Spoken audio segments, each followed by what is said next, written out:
Some stories don't begin with blood or a crime scene. Some begin with a sentence left unfinished. On October 4, 1996, journalist Rachel Miller was supposed to meet a confidential source at a small roadside diner outside Asheville, North Carolina. She never arrived. The next morning, her apartment was found unlocked. Her typewriter sat on the desk, a page still inside. The last words she ever typed were, "The truth once buried." And then, nothing. No notes. No recorder. No Rachel. Police called it a voluntary disappearance. But people close to her knew better. Rachel Miller wasn't a celebrity journalist. She didn't work for a major network. She worked for the Asheville Chronicle, a small-town newspaper known more for bake sale announcements than hard-hitting investigations. She was 32, quiet but relentless, known for her deep brown eyes behind round glasses, always carrying notebooks filled with names, numbers, and questions nobody else thought to ask. She covered local politics, school board meetings, charity events.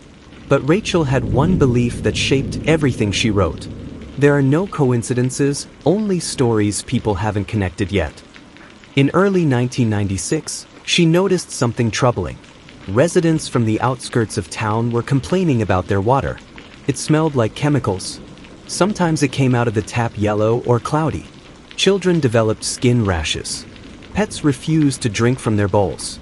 City officials blamed aging pipes. Rachel didn't believe them. She filed a request for public water reports. When they finally arrived, half the pages were blacked out.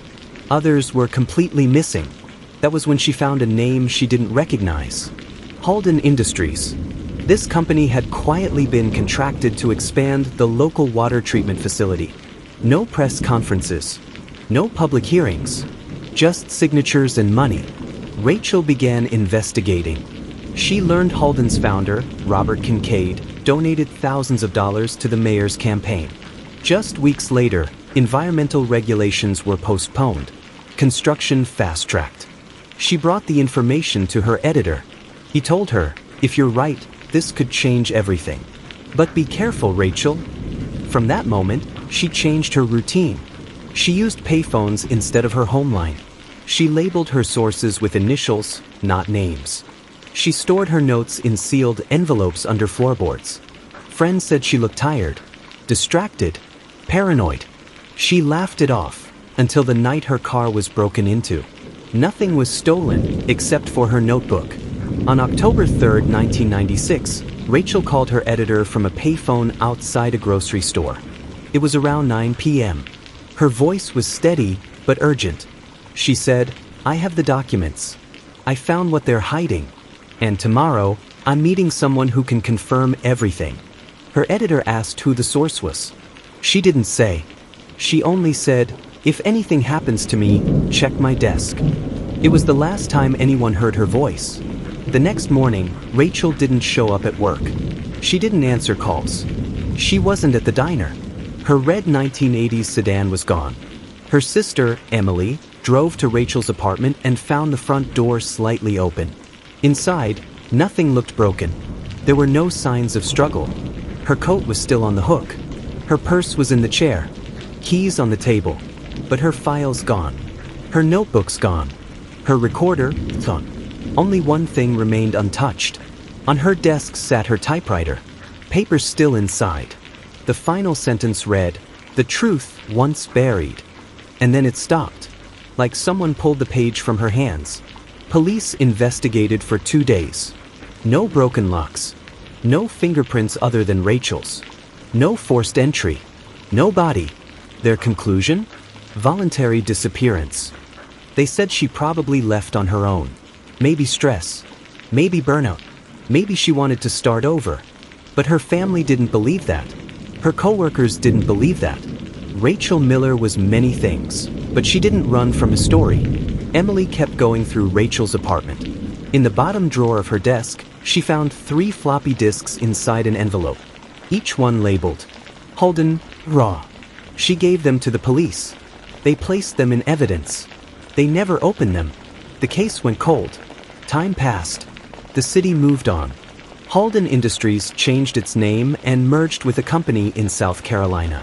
The mayor retired to Florida. And quietly, the water treatment plant shut down for repairs. It never reopened. But residents noticed something. Their water tasted different, cleaner, and nobody explained why. In 2010, 15 years after Rachel vanished, technology had advanced enough to recover data from damaged floppy disks. Emily took the disks to a digital forensics lab. Hours later, the screen lit up. The files opened. Inside were fragments of Rachel's investigation, scanned handwritten notes from factory workers, interview transcripts, water test results showing dangerous contamination levels, maps of dumping locations near rivers, and a document titled, "It was a secret agreement between city officials and Halden Industries, a deal to hide contamination results from the public." There were emails too, old AOL messages, between a company executive and someone named M. Kincaid. That name stood out. Melissa Kincaid, city attorney, wife of Robert Kincaid, the CEO of Halden Industries. And one more thing. The last email Rachel ever sent was to Melissa. It read, "If anything happens to me, check folder 17. But when police searched Rachel's computer in 1996, there was no folder 17. Only that unfinished article sitting in the typewriter. No one has been arrested. No charges were ever filed. But the rumors never stopped. Some people claim they saw Rachel's red sedan parked behind City Hall 2 weeks after she disappeared. Others swear they saw a woman who looked like her at a Greyhound bus station in Atlanta, carrying a black folder. None of the reports were confirmed. Today, at the Asheville Chronicle office, in a small glass case, sits Rachel's typewriter. The same sheet of paper remains inside. The truth once buried. They never removed it. They never finished the sentence. Rachel's sister still believes the full story exists somewhere.